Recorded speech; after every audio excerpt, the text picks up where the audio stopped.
नमस्कार, आप सभी का स्वागत है माय B21 यूट्यूब चैनल पर। दोस्तों, हम पढ़ रहे हैं राजस्थान के नए ज़िले और फिलहाल में हम अलवर ज़िले के बारे में स्टडी कर रहे हैं। इससे संबंधित 2 क्लासें मैं अपलोड कर चुका हूँ। ये है हमारी तीसरी क्लास। सेकंड क्लास में हमने क्या क्या पढ़ा थोड़ा सा रिकॉल करा देता हूँ। सेकंड क्लास में हमने स्थापत्य कला के बारे में पढ़ा। इसके अंतर्गत हमने बाला किला, इस किले के बारे में कुछ डिटेल्स देखी थी। भानगढ़ का जो किला है इसके बारे में भी हमने कुछ डिटेल्स देखी थी। और राजगढ़ क्या है इसके बारे में भी हमने जान लिया था। काकनबाड़ी के किले के बारे में भी हमने कुछ जानकारियाँ देखी थी। अजबगढ़ का किला, इसके संबंध में भी हमने कुछ न कुछ पढ़ा ही था। पहाड़ी किला केसरोली, इसके बारे में भी हमने पढ़ा। इसके अलावा हमने कुछ छतरियाँ देखी थी जिसमें मूसी महारानी की छतरी प्रमुख थी और एक कुतुब खाना यानी कि पुस्तकशाला, इसके बारे में भी हमने अच्छे से डिटेल ले ली थी। और अंतिम जो हमारा टॉपिक था वो था होप सर्कस। ठीक है, तो ये था हमारा प्रीवियस क्लास का मटेरियल और अब हम शुरू करते हैं आज की क्लास। आज की क्लास में हम स्थापत्य कला को कंटिन्यू करेंगे और कुछ विशेष संरचनाएं जो अलवर में है उनको देखेंगे। सबसे पहला जो संरचना है वो है फतेहगंज गुंबद।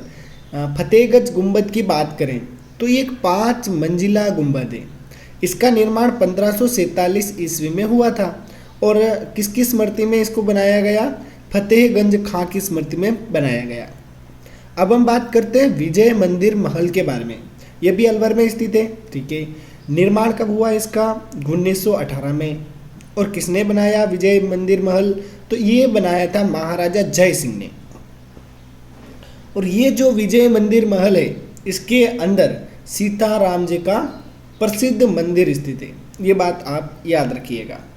अब हम बात करते हैं अलवर सिटी पैलेस के बारे में। अलवर सिटी पैलेस की बात करें तो बख्तावर सिंह के द्वारा इसको बनाया गया था। कब बनाया गया था? 1793 में। वास्तुकला में राजपूताना व इस्लामिक शैलियों का समन्वय है, यानी कि आप इसकी कलाकारी देखेंगे तो इसमें आपको राजपूताना और इस्लामिक शैलियों का समन्वय देखने को मिलेगा। आंगन की बात करें तो आंगन में कमल के फूल के आकार का संगमरमर का एक मंडप बना रखा है। और वर्तमान में ये जो पैलेस है अलवर सिटी पैलेस, इसमें एक सरकारी कार्यालय चलता है। अब हम बात करते हैं पुरजन विहार। ये भी अलवर में स्थित है। अब पुरजन विहार क्या है भाई? तो यहाँ एक हेरिटेज पार्क है और स्वतंत्रता पूर्व इसे कंपनी गार्डन के नाम से जानते थे। अब ये जो स्थान है ये अलवर में सबसे ठंडा स्थान है। तो महाराजा मंगल सिंह ने इसे शिमला नाम दिया था 1885 में। ये बात आप याद रखिएगा पुरजन विहार के बारे में। अब हम बात करते हैं सरिस्का पैलेस के बारे में। यहाँ लगभग 300 हिंदू और जैन मंदिर बने हुए हैं। सरिस्का महल महाराजा जय सिंह ने शाही शिकार लॉज के रूप में निर्मित करवाया था, यानी कि जो महाराजा जय सिंह थे वो शिकार करने इसी इलाके में जाते थे। वर्तमान में यहाँ पे एक लग्जरी होटल बना दी है। अगला है घरबाजी झरना। यह झरना भी अलवर में स्थित है और एक पवित्र स्थान इसको हम कह सकते हैं। अब हम बात करते हैं भृतहरि मंदिर। इस मंदिर की यदि हम बात करें तो अलवर में उज्जैन के राजा भृतहरि की तपोस्थली स्थित है यहीं पर। यहाँ प्रतिवर्ष भाद्रपद शुक्ल सप्तमी और अष्टमी को मेला लगता है। ये बात आप याद रखिएगा। यह स्थान कनफड़े नाथ संप्रदाय का प्रमुख तीर्थ स्थल है। भृतहरि से संबंधित प्रश्न पूछे जाते हैं और मैंने सारे स्टेटमेंट आपको समझा दिए। इनको याद रखिएगा अपने एग्जाम तक, क्योंकि यदि आपको सफलता प्राप्त करनी है तो इन क्लासों को 2-3 बार देखेंगे तभी ये चीज़ें आपके दिमाग में बैठने वाली है। क्योंकि मैं इन शॉर्ट यानी बहुत ही कम समय में बहुत ही ज़्यादा मटेरियल आपको दे रहा हूँ, लेकिन आपको रिवीजन एज ए रिवीजन इनको 2-2 बार देखना पड़ेगा। और इस क्लास की PDF के लिए आप हमारी वेबसाइट पर एज ए स्टूडेंट इनरोल कीजिए, आपको PDF मिल जाएगी। और यदि आप बिना इनरोल की नोट्स पढ़ना चाहते हैं तो आप वीडियो के डिस्क्रिप्शन में ली गई लिंक पर क्लिक करेंगे तो बड़े आराम से आप ये नोट्स भी पढ़ पाएंगे।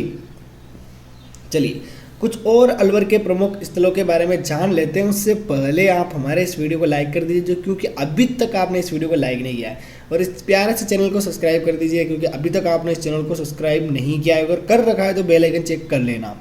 अब हम बात करते हैं नारायणी माता। नारायणी माता की बात करें तो नाई समाज की कुल देवी। इनका जो मंदिर है वो बरवा डूंगरी की तलहटी में स्थित है। और नारायणी माता का मूल जो नाम था वो था करमेती बाई, ठीक है। और नारायणी माता के यहाँ मेला लगता है, कब लगता है? वैशाख शुक्ल एकादशी को। इस मंदिर के पुजारी मीणा जाति के लोग होते हैं। कौन सी जाति के? मीणा जाति के लोग होते हैं। नारायणी माता के मंदिर में पुजारी किस जाति के होते हैं? मीणा जाति के। नीलकंठ महादेव मंदिर, ये मंदिर भी अलवर पे। यहाँ पर एक शिलालेख लगा हुआ है जिस पर यह लिख रखा है कि मंदिर का निर्माण बड़गुजर राजा अजयपाल ने करवाया। कब कराया? 1010 में, ठीक है, 1010 ईस्वी में, विक्रम संवत 1010 में, ठीक है। अब हम बात करते हैं जिलानी माता मंदिर की। अब जिलानी माता का जो मंदिर है ये अलवर के बहरोड़ गांव में स्थित है। मैंने बताया था आपको बहरोड़ जिले के बारे में, खेरतल तिजारा के बारे में, ये सारे ऑलरेडी मैंने पढ़ा रखे हैं, उनको देखेंगे तभी आप इन स्टेटमेंट को अच्छे से समझ पाएंगे। यहाँ गुर्जर समाज की कुल देवी है। अब हम बात करते हैं अलवर के प्रमुख पैनोरमा की। तो सबसे पहला जो पैनोरमा है वो है वीर हसन खां मेवाती पैनोरमा, और दूसरा जो पैनोरमा है वो है कृष्ण भक्त एवं राजा भृतहरि पैनोरमा। तो 2 पैनोरमा अलवर में स्थित है, आप याद रखिएगा। अब हम बात करते हैं नालदेश्वर तीर्थ स्थल। ये एक पुराना शिव मंदिर है, इतना सा आप इसके बारे में याद रखिएगा। अब बात करते हैं पांडुपोल हनुमान जी का मंदिर। यहाँ से प्रश्न पूछा जाता है क्योंकि यहाँ पर लेटे हुए हनुमान जी की प्रतिमा स्थापित है और यहाँ पर भी मेला लगता है। पांडुपोल हनुमान जी के मंदिर में भी मेला लगता है। कब लगता है? भाद्रपद शुक्ल चतुर्थी और पंचमी को। याद रह जाएगा, आपको रहना चाहिए। देखो नारायणी माता का मेला कब लगेगा? वैशाख शुक्ल एकादशी को, और इधर भाद्रपद शुक्ल चतुर्थी और पंचमी को। ये बात आप याद रखिएगा। नेक्स्ट, अब हम बात करते हैं बिलारी माता के मंदिर के बारे में। प्रतिवर्ष चैत्र शुक्ल सप्तमी और अष्टमी को यहाँ पे मेला लगता है। और एक और है यहाँ पे स्थल नौगांव के जैन मंदिर। अब ये भगवान मल्लीनाथ को समर्पित प्रमुख जैन मंदिर है। तो ये हमने जो जिले का परिदृश्य है वो थोड़ा बहुत देख लिया है। अब हम इस जिले की संस्कृति के बारे में बात करते हैं। जिले की संस्कृति किस प्रकार की है? सबसे पहला जो यहाँ की एक शख्सियत आती है वो है अली बख्शी ख्याल, ठीक है। अली बख्शी ख्याल क्या है? तो इसके प्रवर्तक अली बख्शी जी है, जो मुंडावर ठिकाने के ठाकुर रूड़े खां के पुत्र थे। याद रखना, अली बख्शी ख्याल के प्रवर्तक कौन है? जल्दी से बताओ। अली बख्शी जी थे ना। अली बख्शी ख्याल के प्रवर्तक कौन थे? अली बख्शी जी। और ये किसके पुत्र थे? रूड़े खां के पुत्र थे। और रूड़े खां कहाँ का ठाकुर था? मुंडावर का ठाकुर था। ये बात आप याद रखिएगा। इनको अलवर के रस खान के नाम से भी अपन जानते हैं। इसके अलावा अलवर में रतवाई और डप्पाड़ी राग भी गाए जाते हैं। डप्पाड़ी राग की बात करें तो ये लक्ष्मणगढ़ में प्रचलित है। तो स्टूडेंट, यहाँ पर मैंने आपको कंप्लीट जिले का जो परिदृश्य है, कौन सा परिदृश्य? ऐतिहासिक या स्थापत्य कला, इसके बारे में मैंने आपको बता दिया है। तो आई थिंक सारा मटेरियल आपको समझ में आ गया होगा। अब मिलेंगे किसी नेक्स्ट वीडियो में, तब तक के लिए बाय बाय। जय हिंद, जय भारत।